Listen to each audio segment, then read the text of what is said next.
इष्ट देव भगवान की परम प्रिय आत्मा, आज हम सब महीने की हाजिरी लगाने के लिए श्री गुरु महाराज जी के पावन चरण कमलों में हाजिर हुए।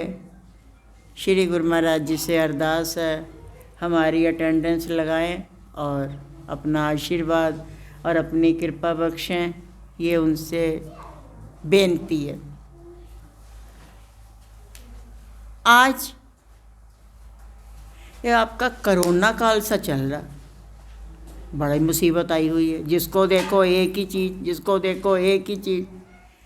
अब एक सोचने की बात है कि ऐसे माहौल के अंदर कोरोना काल ना भी हो तब भी है तो है ही है, ना हो तब भी हम अपने जीवन में सुखी कैसे रह सकते हैं। और हर कोई चाहता तो है सुखी रहना, चाहता ना, पर अब रहें तो रहें कैसे। समस्या यहाँ खड़ी होती है कि हम चाहते तो हैं कि हम सुखी रहें, आनंद में रहें, पर हम रह नहीं पाते हैं। कैसे रह सकते हैं? उसके लिए जो मैंने इस लॉकडाउन में थोड़ी सी खोज की, खोज अपनी सही भी हो सकती है, गलत भी हो सकती है, ये आप लोग देखना।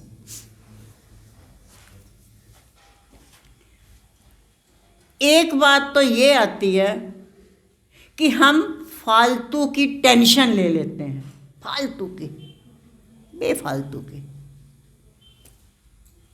जैसे किसी के यहाँ एक जन्म लेते ही हमारी टेंशन शुरू हो जाती है। बच्चे ने जन्म लिया, अब टेंशन बढ़ी कि इसको बड़ा कैसे करेंगे। बच्चा जन्म बाद में लेगा, पहले से ही हम उसके भविष्य का पैसा जोड़ने में लग जाएंगे और ये करेंगे वो करेंगे, टेंशन हमने पहले से पाल ली। पर ये नहीं हम जानते कि जो बच्चा आएगा अपना मुकद्दर साथ लाएगा। क्या उसका भगवान नहीं है? नहीं, हमें भरोसा है अपनी उस पे कि हाँ हम इसके लिए कुछ करेंगे। और उस बात को लेके जो हम टेंशन पकड़ते हैं, बस फिर क्या कहना। अब अच्छे स्कूल में फिर पढ़ाई होनी चाहिए। अब अगर लड़की हो फिर तो और भी थोड़ी टेंशन डबल हो जाती है। अब इसका शादी कैसे होगी, घर कैसे होगा, बाहर कैसे होगा, ये क्या होगा, वो ज़बरदस्ती की टेंशन। टेंशन पे एक छोटी सी बात याद आई। एक आदमी 80 साल का मृत्यु शैया पे पड़ा था, बिल्कुल प्राण निकलने को ही तैयार थे। उसने अपने दाएं बाएं घूम के देखा चारों तरफ, बोले बड़ा बेटा कहाँ है? कहते यहीं है। और वहाँ पे बताइए, तू अपने हिसाब से जा भाई, मालिक को याद कर। नहीं, दिमाग में कहाँ सोच जा रही है, मेरा बड़ा बेटा कहाँ है। उन्होंने, पत्नी ने बड़ा शुक्र मनाया कि चलो शुक्र है आज याद तो किया, नहीं तो ये तो पूछते ही नहीं है। बोले कुछ नहीं, ये आपके पास ही है, बहू भी है, पोते पोती भी है। छोटा कहाँ? वो भी है। बीच वाला कहाँ? वो भी है। छोटा वाला कहाँ? ये भी है। उससे छोटा कहाँ? 5 बेटे थे, सब यहीं हैं। और बेटी भी आई हुई है, सब यहीं पर है। और भाई साहब को इतनी टेंशन हो गई, कहते जब सब यहीं हैं तो सामने वाले कमरे की लाइट क्यों जला रखी है, खर्चा नहीं हो रहा? अरे तुझे क्या टेंशन है? अब जो खर्चा करेगा अपने आप बिल भरेगा, तू फालतू की टेंशन लेके लाइट। और मान लो उसी बीच में श्वास निकल जाते हैं, अब वो वहाँ सचखंड की लाइटें जलाता फिरेगा जा करके। देखिए फालतू की टेंशन। ऐसे ही उसकी बात नहीं है, हम सब भी एक फजूल खर्ची, फजूल की टेंशन लेकर के जीते रहते हैं और इसी कारण हम दुखी रहते हैं। दूसरा, अगर हम टेंशन को हटा दें तो हम आधे से ज़्यादा जिंदगी सुखी बिता लेंगे। दूसरा, हमने बहुत सी डालियाँ पकड़ी हुई हैं। इस बात को बहुत ध्यान से सुनना। हमने ना बहुत सी डालियाँ पकड़ी हुई हैं, जैसे ये परोठों की डाली, ये मिठाई की डाली, ये हमारे फल फ्रूट की डाली, ये फलानी डाली। हम इन डालियों को पकड़ करके बैठे हुए हैं। यही कारण है कि हम असली रास्ते से पीछे हट पड़े हैं। एक एग्जाम्पल है, एक बार एक राजा को किसी व्यक्ति ने 2 बाज के बच्चे दिए। बाज समझते हो ना, गुरु गोविंद सिंह जी के पास भी था बाज के बच्चे दिए। बड़ा राजा बहुत ही खुश हुआ और बहुत प्रसन्न हुआ। खैर एक पास ही में झोंपड़ी में एक व्यक्ति रहता था, उसकी ये ड्यूटी लगी कि इन बाजों की देखभाल करे। उसने बखूबी उस सेवा को निभाया और बड़े आराम से उसने इनको बड़ा कर दिया। कुछ महीनों के बाद राजा अपने बाजों को देखने के लिए आया बाग में, तो देख के बड़ा खुश हुआ कि बाज बड़े एक अच्छा रूप धारण कर चुके थे, बड़े हो चुके थे, अपनी तरफ से वो कह सकते हो जवान हो चुके थे, बहुत अच्छे लग रहे थे। राजा को बहुत अच्छा लगा। राजा ने उसको कहा भी इसको इशारा करो कि उड़े। मैंने सोचा शायद उस व्यक्ति से कहा कि इसको कहो, बाज को इशारा करो, क्योंकि ये तो पंछी तो इशारे समझते हैं ना, कि इस पंछी को इशारा करो कि ये उड़े। तो उसने अपने भाषा में उसको विसल दी। तो उसमें क्या हुआ, एक घटना घट गई। एक बाज ने तो बहुत ऊंची उड़ान भर ली, बहुत ऊंची, उड़ता ही चला गया, उड़ता ही चला गया। वापस भी आया उसके बुलाने पे, लेकिन बड़ी ऊंची उड़ान भर ली। और एक बाज थोड़ा सा उड़े, वापस टहनी पे आके बैठ जाए, फिर थोड़ा सा जाए बार बार उसके कहने पे, फिर आए उसी टहनी पे आकर के बैठ जाए।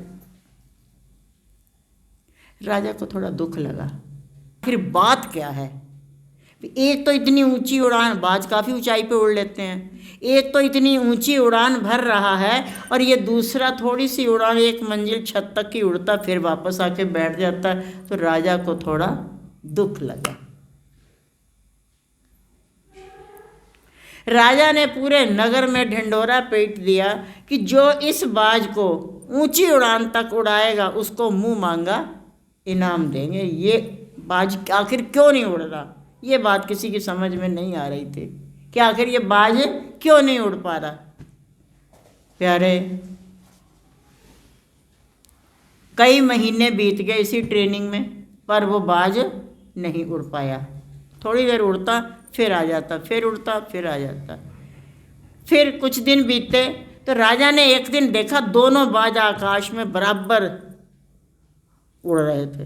राजा बड़ा खुश हुआ। राजा का मन गदगद हो गया कि मैं ये जानना चाहता हूँ कि आखिर इसको ट्रेंड किसने किया, ऐसी कौन सा ऐसा टीचर है जिसने इसको उसके बराबर उड़ना सिखा दिया, क्योंकि ये तो उड़ नहीं रहा था और ये तो जाता था आके बैठ जाता था।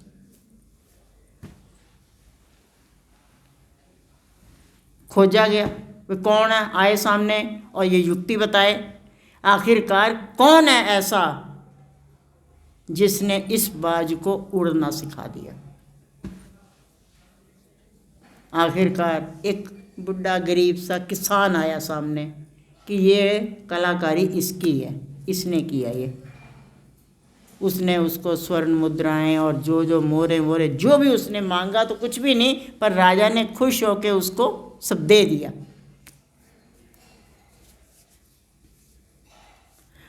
बाद में उसने एक छोटा सा क्वेश्चन पूछा, भाई ये बता भैया कि आखिरकार तूने ऐसी कौन सी युक्ति लगाई जिससे ये उड़ा।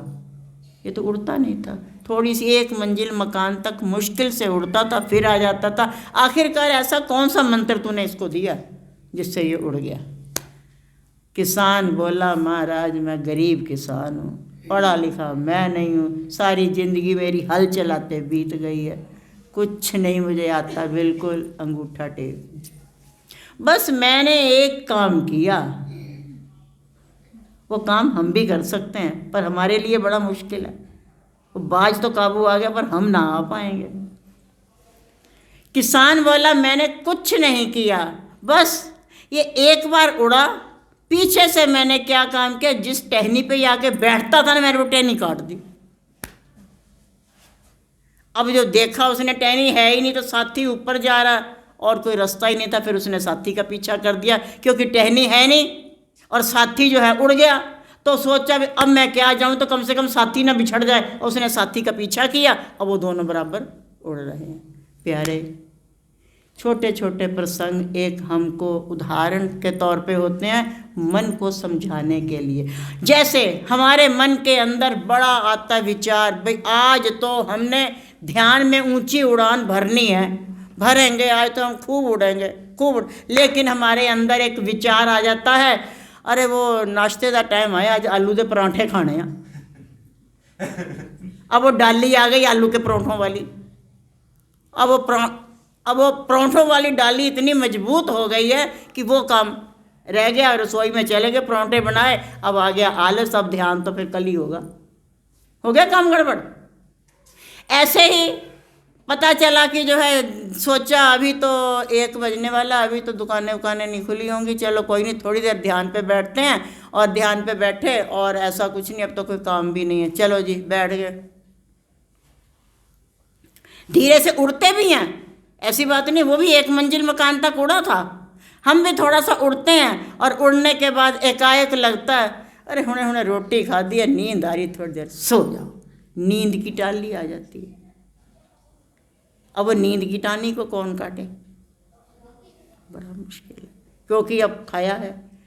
और मजाक में कुछ लोग कहते हैं, अगर आप भूखे भजे ना होए गोपाला, सब ये कह देते हो, अक्सर आप लोग भी कहते हो, एक मुहावरा सा ही बना हुआ है कि भूखे भजे ना होए गोपाला, और ये लो अपनी कंठी माला। पर इसके साथ आधी है ये बात, मैंने पूरी जोड़ी हुई है। अब भूखा पेट है, अब भजन नहीं हो रहा, अब पेट भर गया है, अब भी भजन नहीं हो रहा, क्योंकि श्वास ही नहीं चल पा रहे। इस मामला दोनों तरफ से गड़बड़ हो गया। ये टहनियाँ हैं बहुत सी हमारे ज़िंदगी के अंदर, और पता चला कि अच्छा फिर कुछ और भी होती हैं। अब ध्यान पे तो बैठे थे, अचानक एक नई टहनी आ गई। रंजना ने मेरे को ना आज ढंग से नाश्ता नहीं कराया, बताओ जी, आज इसने नाश्ते में दूध नहीं दिया, कुछ भी XYZ, तो मेरे को ध्यान नहीं आ रहा ना, बहुत सी तुमनों की कौन कौन सी टहनियाँ हैं। इस तरीके की ऐसी अजीबोगरीब टहनियाँ आ जाती हैं जो हमको उड़ान भरने से रोक लेती हैं। हम एक क्वेश्चन हम आपसे आज करते हैं, जवाब सच्ची सच्ची देना, बेशक 2 मिनट सोचने के लिए ले लेना, वो हम अभी से दे रहे हैं। हम लोग ने घर बार क्यों छोड़ा, और आप लोग भी अपना घर बार छोड़ के यहाँ क्यों आए? हमने अपना घर बार छोड़ करके यह सर मुंडाया, सब कुछ हुआ, यहाँ दरबार में क्यों आए, और आप भी आए हो। हम सबसे, हम अपने आप से भी ये पूछते हैं। कई बार मैं अकेले में अपने आप से पूछती हूँ, गार्गी ये बात हमेशा याद रखना कि घर क्यों छोड़ा था, हम आश्रम में क्यों आए थे, हमारा लक्ष्य क्या था। और आपके लिए भी ये सवाल है कि आप जो वहाँ घर से चलते हो, क्या करने आते हो? केवल सत्संग सुनने, या उनका आशीर्वाद लेने, या फिर उनकी कृपा पाने, किस लिए आते हैं?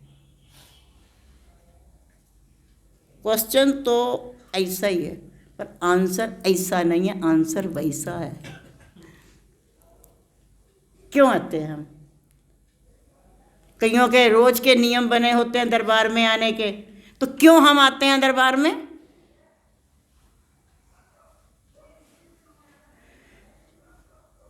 आपका क्वेश्चन तो इतना टिपिकल ना है, हम अपना तो बता सकते हैं, आपका तो इतना कठिन नहीं है सोच समझ के बोलने वाला।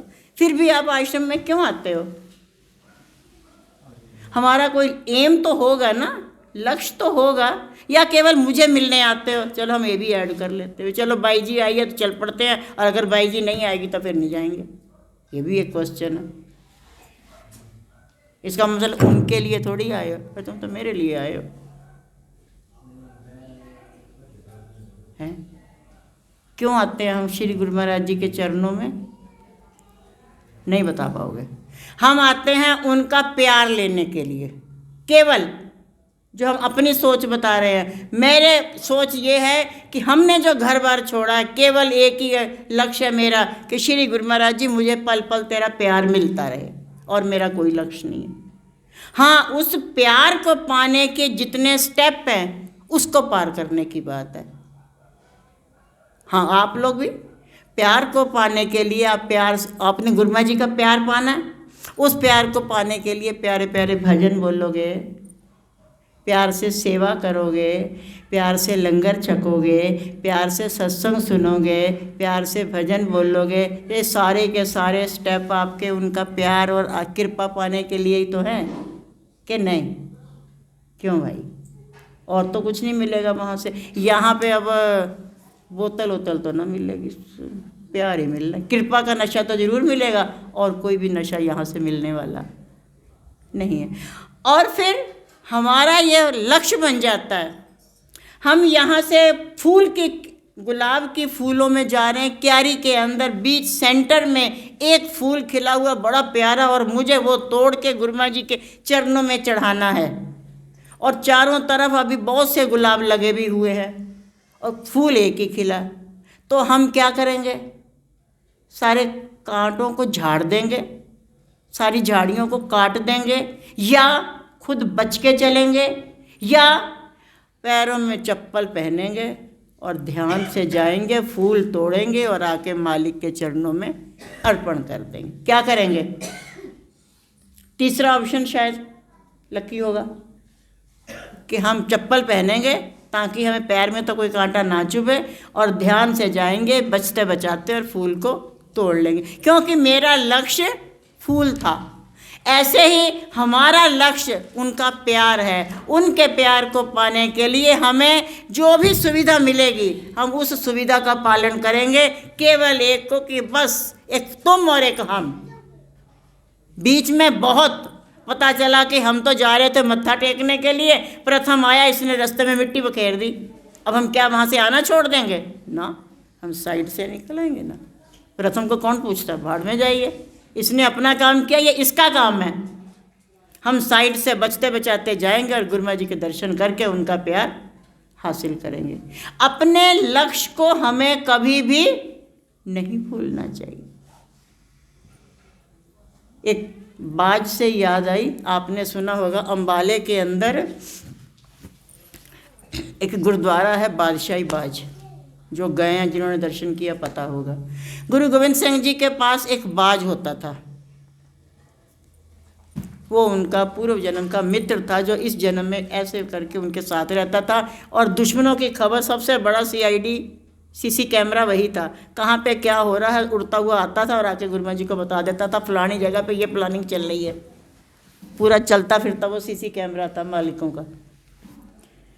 एक वहाँ का राजा, अंबाले में ही था वो, तो उसने ना बहुत से पंछी पाले हुए थे, बहुत से, कई प्रकार के। अब मान लीजिए हमारे पास यहाँ पे कोई नया बंदा आ जाए तो हम उसे दिखाएंगे ना, अरे ये हमारे स्वामी जी का कमरा है, ये हमारा हॉल है, ये हमारा वो है, ये देखो ये हमारा बगीचा, दिखाएंगे ना। आपके भी घर पे कोई आए तो आप बड़े ही प्यार से घर दिखाते हो, ये हमारा कमरा है, ये हमारी बागवानी है, ये हमारा ये है, दिखाते हो ना। ऐसे ही वो राजा भी दिखा रहा था गुरु गोविंद सिंह जी को, उनके यहाँ आए हुए थे, वो दिखा रहा था। गुरु महाराज जी भी बहुत खुश हो रहे थे, भी चलो ठीक है।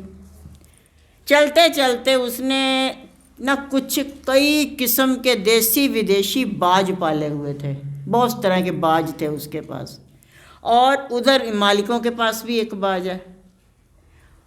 तो यहाँ पे उस राजा के मन के अंदर एक टहनी आ गई अहंकार की। यही हमको दूर करती ना, बात टहनियों की चल रही है ना, हमने वो टहनी काटनी होती है जिसको हम काट नहीं पाते। तो बादशाह के मन के अंदर एक टहनी ये आ गई कि इनके पास एक बाज है, और गुरु गोविंद सिंह जी का एक नाम बाजां वाले भी है, सुना होगा, सब लोग इनको बाजां वाले भी कहते हैं। तो एक बाज है और इनको लोग बाजां वाले कहते हैं। मेरे पास तो इतने सारे बाज है, तो कम तो मैं भी नहीं है, भाई मुझे कोई जानता ही नहीं। ऐसी नफरत मन के अंदर भर के उसने ना श्री गुरु महाराज जी से, देखिए दो बातें होती हैं, एक है हम मालिकों से या स्वामी जी हमारे सामने थे, स्वामी जी से हम कुछ प्रश्न पूछ रहे हैं सरल भाव से, एक होता है मन में कपट रख के हम प्रश्न पूछ रहे हैं। ये दोनों बातों में अंतर है। यहाँ राजा के मन में कपट है कि मैंने इनको नीचा दिखाना है कि मेरे पास तो इतने बाज हैं और इनका तो एक ही बाज है, और ये बात सोच के मन में कपट रख के उसने श्री गुरु महाराज जी से बेनती की, महाराज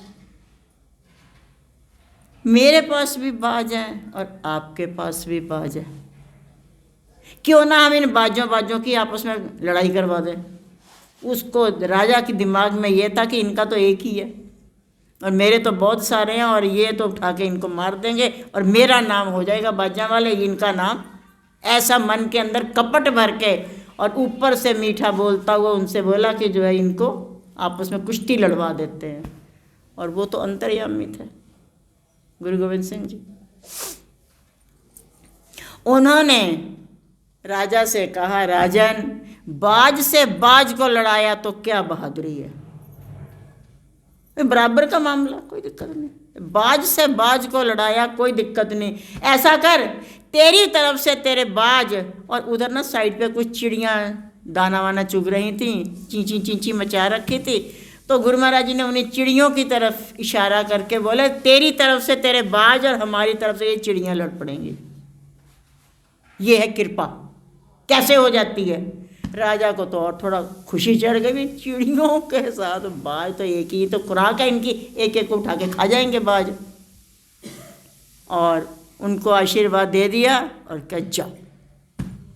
अब दोनों की वहाँ पे लड़ाई हुई उसी जगह अम्बाले में, बाजों की और चिड़ियों की। और खूब जब झगड़ा हुआ इनकी चोंच, श्री गुरु महाराज जी की कृपा से उन चिड़ियों ने उन बाजों को चोंच मार मार के इतना जख्मी किया, गुरुद्वारे से काफ़ी दूर ले जा कर के पटका और घायल हो गए उसके सारे के सारे बाज, और चिड़ियाँ जीत गई।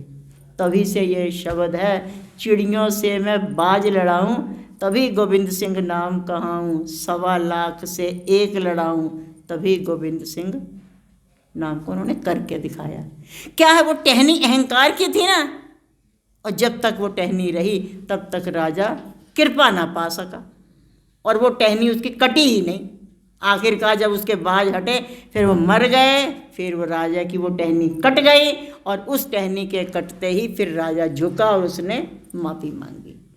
तो प्यारे, ये हमारे विकारों की जो टहनियाँ हैं, ये हमारी सुरती रूपी बाज को उड़ने के लिए उड़ता है, वो बुलाते हैं ना, उड़ती हैं और फिर आके वहीं बैठ जाती हैं, कहीं अहंकार पे, कहीं लोभ पे, कहीं क्रोध पे, कहीं मोह पे, कहीं बैठ जाती हैं और फिर उड़ती हैं। थोड़ी सी एक मंजिल तक बाज भी उड़ा था, हम भी थोड़ा सा उड़ते हैं 5-7 मिनट के लिए, 10 मिनट के लिए, 15 मिनट के लिए उड़ते हैं, फिर कोई ना कोई टहनी आ जाती है। और ये टहनी हमारी जब तक नहीं कटेगी तब तक प्यारे हम आध्यात्मिक उड़ान को प्राप्त नहीं कर सकते हैं, और ना ही हम अपने लक्ष्य को पा सकते हैं। और सही पूछें तो हमें शायद अभी तक किसी को अपना लक्ष्य ही नहीं पता होगा। स्वामी जी अक्सर आप सबसे एक क्वेश्चन पूछते थे, आप क्यों जी रहे हो, पूछते थे ना, क्या जवाब था उनका? मिला? ये भी वो भी यही पूछते थे, मिला? मैं भी पूछ रही हूँ, मिला? तो इसका मतलब या तो आनंद है ही नहीं दुनिया में, और अगर है तो फिर हमारी खोज गलत है। शायद आनंद इधर है और हम इधर ढूंढ रहे हैं, कुछ तो बात है, कहीं तो गड़बड़ है हमारी, कहीं तो गड़बड़ चौथ चल रही है। या तो ये है ही नहीं, अगर है नहीं तो ये शब्द कहाँ से आया? इसका मतलब ये सारे के सारे जो आनंदित रहे हैं, इसका मतलब आनंद तो है, पर हमारी खोज लगता वो गलत है, वो इधर है, हम इधर। हमारी खोज, वो राबिया बसरी की स्वामी जी सुनाते थे ना, वो बात बिल्कुल ठीक है कि सुई तो मेरी अंदर गिरी है और वो बाहर ढूंढ रहे हैं। क्यों ढूंढ रहे हैं? वो कहते हैं माता तो पागल है, बाहर सुई ढूंढ रही है, जब अंदर गिरी है तो सुई बाहर कैसे मिलेगी? कहते मैं नहीं, सारी दुनिया पागल है, आनंद अंदर है और बाहर ढूंढते फिर रहे हैं। तो प्यारे, अपने लक्ष्य को जगाओ। स्वामी जी दुखी होते होंगे इस बात को सोच के कि इतने वर्षों तक मैं शोर मचा मचा के सबको समझाता रह गया, ये सब कहीं के कहीं पहुंच ही नहीं पा रहे। क्या सोचेंगे गुरुमा जी? गुरुमा जी से पहले तो स्वामी जी सोचेंगे। एक टीचर को बड़ी खुशी होती है जब उसका बच्चा सफल होता है। आखिर आज ये मोदी जी जो है प्रधानमंत्री बने, किसी तो टीचर से पढ़े होंगे और उस टीचर का सीना कितना जो है 72 इंच का होता होगा, भाई मेरा बच्चा आज प्रधानमंत्री है, होता है ना। ऐसे ही गुरु को भी एक बड़ी खोज रहती है जब उसका शिष्य किसी ऊंचाई पे पहुंचता है, कहीं कुछ बन के आता है कि हाँ पता चले अरे ये हमारा बच्चा है। कितने फ़ख्र से कहते हो, इनका गौरव, कोई अच्छा सा काम कर दे तो कितनी शान से करेंगे। एक अरे किधर बच्चा कितना सोना काम पे कर दे, लक्की बड़ी शान से ए मेरा पुत्र है ना। और अगर वो कुछ गड़बड़ बात कर रहा होगा तो इसको ये बात कहने में भी संकोच होगा कि मेरा बच्चा। एम आई राइट? क्योंकि प्यारे हमारे कर्म ही जो है हमारे माता पिता, ये माता पिता भी और वो माता पिता भी, हमारे माता पिता हमारे गुरुजनों के बारे में बता देते हैं। कोई भी बात होती है तो हम ये कह देते हैं अरे इसको माँ बाप ने यही सिखाया है। तो ऐसे फिर हम भी, लोग भी कह सकते हैं, हम लोग भी, वो भी सोच सकते हैं, स्वामी जी सोच सकते हैं क्या मैंने इनको ये सिखाया। वो ये कहते थे अक्सर, अपने लक्ष्य के ऊपर सीधी नज़र रखो, सीधे चलते चले जाओ। वो तो कभी कभी मजाक में कहते थे हाथी चलते रहते हैं कुत्ते भौंकते रहते हैं। अक्सर ये बात उनके मुख से निकली हुई है। और ये बात हाथी जब चल के पास कोई कुत्ता निकल जाए भौंकता भौंकता, उसको परवाह ही नहीं, सुनता ही नहीं, वो अपना मस्ती में सूंड हिलाता भागता चला जाएगा। ऐसे ही ये बात हाथी से हमको ज़रूर सीख लेनी चाहिए। अपने लक्ष्य की तरफ को चलना है, क्योंकि उसको महावत जहाँ लेके जा रहा है उसने वहीं जाना। हमारे महावत वो हैं, और हमको जो हमारा लक्ष्य है हमने अपने लक्ष्य को ना भूलते हुए अपने सही डगर पे चलते जाना है। दुनिया ऐसे ही चलेगी, चाहे प्रथम उसे मिट्टी बखेरे, चाहे प्रथम वहाँ कांटे डाले, चाहे वहाँ कुछ भी करता फिरे, ये प्रथम जाने, प्रथम का कर्म जाने। हमारा कर्म है केवल उन तक पहुँचना है, अपने लक्ष्य को प्राप्त करना है। हमें जो सेवा मिली है उसको करना है, और सेवा करते हुए हमने करते करते ही श्री गुरु महाराज जी इस दुनिया से ले जाएं, यही उनसे प्रार्थना है। क्योंकि हम ना कर पाएंगे, हमसे ना हो पाएगी कोई भी सेवा एवा, बख्शी जिन्होंने वो भी करवाएंगे। क्योंकि अगर हम खुद करने वाले होते अब तक तो हम लेफ्टिनेंट गवर्नर जनरल पता नहीं क्या क्या बन गए होते। वो खुद ही करवाने वाले हैं, खुद ही सेवा बख्शने वाले हैं, और अपने ही आशीर्वाद से करने। और अगर हमारे अंदर का भाव सही रहेगा तो वो हमको कहीं भी दर्शन दे देंगे। अक्सर स्वरूप दर्शन में पढ़ा होगा, तंदूर के अंदर मालिकों ने एक संत को दर्शन दिया जलती आग में। इमेजिन करो तो कैसा वो, मतलब आग धधक रही है उसमें मालिक, पर उसका भाव था, है ना। पर हमारा अगर भाव सही रहेगा तो मालिक बिल्कुल हमारे साथ हैं। और अगर हमारा भाव ही ऐसा वैसा अंट संट, अपने भावों को, सारी टहनियों को काट के अगर हम एक भाव मन के अंदर बना दें अपने लक्ष्य का, मेरे समेत हम सब लोग अपने लक्ष्य का भाव एक पक्का कर लें, सारी टहनियाँ काट दें, वो दिन दूर नहीं जब श्री गुरु महाराज जी प्यार से सबको गले लगाएंगे ध्यान में आकर और पूछेंगे, और अमित ठीक हो बेटे? वो कैसा वक्त होगा?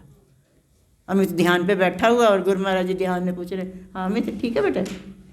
कैसा समय रहेगा कि बोल नहीं पाएगा। क्योंकि ऐसी सिचुएशन में जो हमारे इमेजिन से अलग होती है, जब ऐसी सिचुएशन सामने आती गला रुंध जाता, कौन बोलेगा? मालिक हाथ ही कांपते रह जाएंगे, बोल नहीं पाएंगे।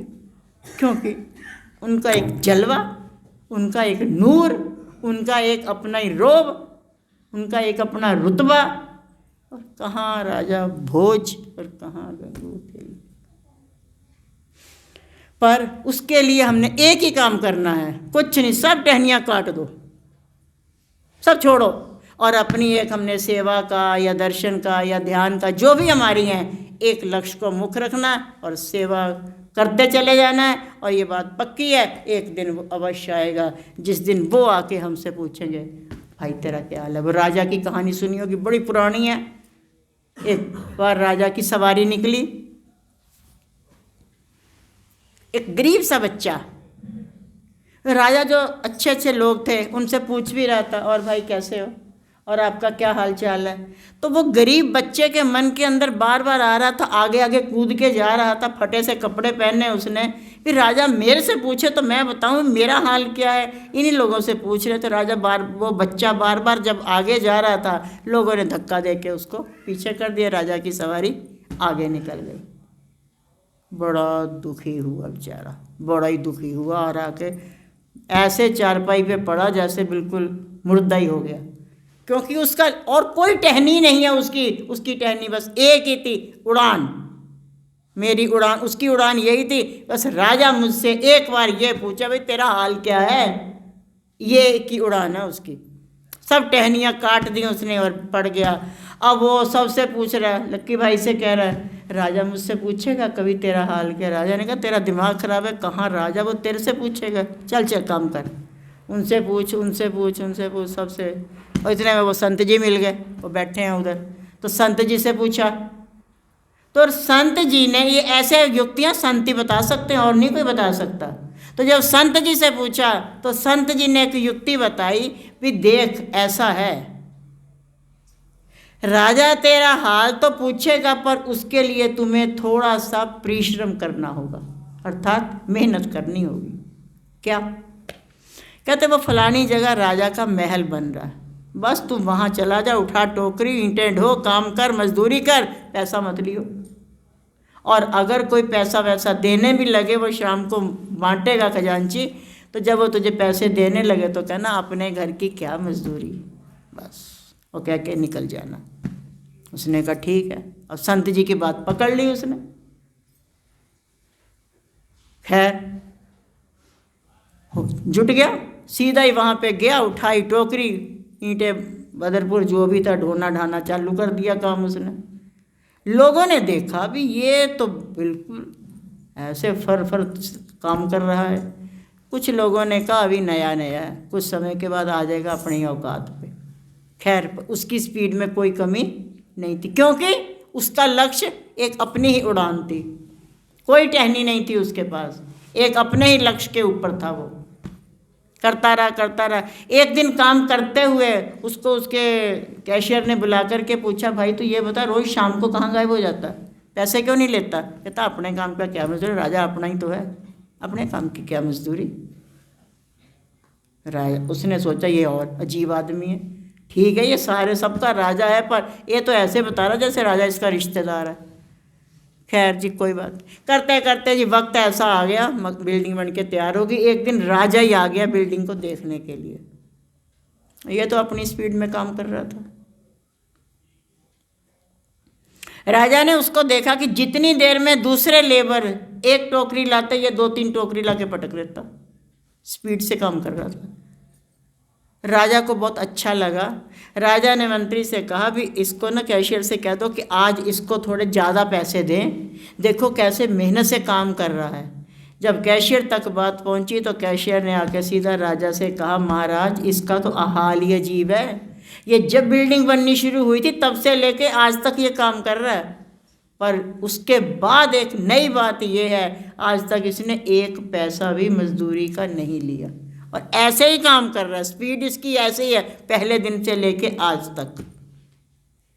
राजा बड़ा हैरान हो गया, ये सब बंदा। उसने कहा फिर तुम पूछा नहीं? कहते पूछा था। वो कहता राजा अपना ही है, अपने घर की क्या मजदूरी। राजा ने उसको काम करते को कहा टोकरी रखा इधर। उसने टोकरी रखी, हाथ वाथ धो करके आया राजा के पास, राजा को किया प्रणाम। राजा ने पूछा बेटा क्या हाल है तेरा, कहाँ से आए हो, तुमने जो आज तक कभी पैसे ऐसे क्यों नहीं लिए? और वो नाचने लग गया। कहता क्योंकि उड़ान पूरी हो रही है ना उसकी, और टहनी कोई थी नहीं जहाँ वापस जाके बैठेगा, और सीधी सीधी नाचने सा लगा। राजा ने पूछा क्या हो गया? कहता आज तो मुझे पूरी ज़िंदगी की मजदूरी मिल गई। राजा ने कहा मैंने तो बेटे अभी कुछ दिया ही नहीं तुझे। तब उसने सारी बात बताई कि ऐसी ऐसी बात है। राजा ने उसको प्यार से गोद में उठा लिया और ऐसे गले से लगा लिया। राजा की एक ही बेटी थी, इसको राजा ने अपना पहले तो बेटा बनाया, पढ़ाया लिखाया, तरक्की करवाई, और बाद में अपनी बेटी से इसकी शादी कर दी, और शादी करके अपने महल के बराबर एक और महल बना दिया राजा के नाम से। चलो जी, अब एक सोचने की बात है, अगर एक संसार का झूठा राजा सच्चे मन से सेवा की हुई का ये परिणाम दे सकता है, तो क्या ये ना देंगे? अगर हम इनकी सेवा सच्चे मन से करेंगे तो क्या ये हमको फल ना देंगे? अवश्य देंगे, पर कोई टेढ़ी ना हो बीच में। ये टेढ़ियाँ जो बीच में आ जाती हैं ना, ये सब गड़बड़चौथ कर देती हैं। तो प्यारे, निष्काम भाव से अगर हम सेवा करेंगे तो वो सेवा हमारी अवश्य रंग लाएगी, और वो तो है ही प्यार के भूखे, उनका क्या कहना। प्यार से बुला के तो देखो जरा, वो कहाँ से कहाँ पहुँच जाते हैं। पर हमारे अंदर वो भाव आ ही तो नहीं पाता, कैसे आएगा। मन को बिल्कुल निर्मल बना करके, मन को एकदम से अपना लक्ष्य, अपनी उड़ान को सोच लो, हमारी उड़ान क्या है। और अगर हम अपनी उड़ान को मुख रख करके सीधे ही उड़ते चले जाएंगे, किसी भी टानी पे ना बैठेंगे और सोचेंगे भी अब तो वही बचाएंगे, टहनी है कोई नहीं, जाना कहाँ, फिर तो हम सीधा पकड़ने की ही कोशिश करेंगे। पर अगर हमको बीच में कोई ना कोई टहनी नज़र आती जाएगी तो हम वहाँ बैठते रहेंगे और काम हमारा गड़बड़ हो जाएगा। तो प्यारे, ज़्यादा नहीं कहेंगे, इतना ही बहुत है। हम सबको अपने लक्ष्य को कभी नहीं भूलना चाहिए। हम आए तो कुछ और करने थे, पड़ गए किसी और झमेले में। आए तो थे यहाँ पे जो है कुछ और करने, और करने कुछ और लग गए, तो वहाँ पे हमारा सारा मामला बिगड़ जाता है। तो प्यारे, अपने लक्ष्य को, स्वामी जी ने बड़ी मेहनत करके, वो बाहर पम्मा है, पम्मा ने, स्वामी जी ने, वो पहली पुरानी संगत के एक दो ही बंदे बैठे हैं, बहुत मेहनतें कर करके, बहुत मेहनत करके इस आश्रम को तैयार किया गया है हम सब के लिए। और हमने उनकी इस कृपा को निष्फल ना करते हुए, उनकी इस सेवा को पूरी तरह से लाभ उठाते हुए, ये हमारा एक लक्ष्य रहना चाहिए कि स्वामी जी के द्वारा अगर 100 बंदे जुड़े हैं तो हमारा ये लक्ष्य होना चाहिए कि हम कम से कम 50 तो और जोड़ें। कि नहीं, गुरु महाराज जी के पास चलते हैं, गुरु महाराज जी के पास आते हैं, गुरु महाराज जी से मिलते हैं, बैठ के कीर्तन करेंगे, बैठ के सत्संग करेंगे। तो प्यारे, अगर हमारा लक्ष्य सही होगा तो क्या उनका प्यार ना मिलेगा। अगर नकली राजा दामाद बना सकता है, दामाद ये भी बनाते हैं, भक्ति इनकी बेटी है, ये सच बता दूं मैं, और ये बेटी उसी को देते हैं। आप अपनी बेटी की शादी वहीं करोगे जहाँ सुयोग वर देखोगे, है ना। अगर किसी वर में कोई भी कमी पेशी देख लोगे, लड़की नहीं दोगे भी, नहीं साड़ी कुड़ी ऐसे सुखी नहीं रहनी, तो वो भी फिर अपनी भक्ति रूपी बेटी को बड़ा सोच समझ के देते हैं कि हाँ, यहाँ पे मेरी बेटी सुरक्षित रह सकती है। और फिर आप लोग अपनी बेटी फिर जहाँ दे देते हो, फिर उसके पैर पूजते हो। तो क्या ये नहीं पूजते, भगवान ने जहाँ जहाँ भक्ति बांटी है वहाँ पे दास बन के धन्य को भक्ति रूपी बेटी दे दी तो उसकी गैया चराने पहुँच गए। भिलनी को भक्ति दे दी, उसके जूठे बेर खाने पहुंच गए। किसकी किसकी प्रसंग बताएं, किसका किसका, एक हो तो ना। तो ये इनकी भी, वो भी दामाद बना लेते हैं, उसने तो बनाया था, ये भी बना लेते हैं। पर हम उस लायक हो जाए ताकि वो हमें, अपना पात्र हमको साफ करना है, बस इतनी सी बात है। अगर वो पात्र साफ होगा तो वो कृपा करने से कभी भी पीछे नहीं रहने वाले। तो प्यारे, इतना ही बहुत है। अपने मन को शुद्ध मन से आज इस लॉकडाउन के बाद हमने यही प्रण करना है कि है मेरे मालिक, हमारे मन के अंदर इस ना लॉकडाउन के बीच में बहुत सी टहनियाँ आ गई, पता नहीं कैसी कैसी, क्योंकि तुमने वो कहीं कोरोना की डाल दी, तो कहीं कोई डाल दी, कहीं कोई, ऐसे कोविड-19 ने बहुत सी टहनियाँ डाल दी। तो मालिक, आज इन सब टहनियों को काट करके अपनी एक कृपा का ऐसे उड़ान भरा दो ताकि जो है हमारा भी जीवन सफल हो जाए, और आपको भी हम शान से कह सके हम नंगली वाले के हैं, शान से कह सके कि हम किसके हैं, नंगली वाले के। तो प्यारे, इसी के साथ ही वाणी को विराम देते हैं। बोलो जयकारा बोल मेरे, बोल साचे दरबार की, नंगली निवासी भगवान की, परमहंस दयाल महाराज की, घट घट वासी भगवान की, बांके बिहारी लाल की, अलबेली सरकार की, सियावर रामचंद्र की, पवन सुत हनुमान की, उमापति महादेव की। बोल मेरे श्री गुरु महाराज की जय।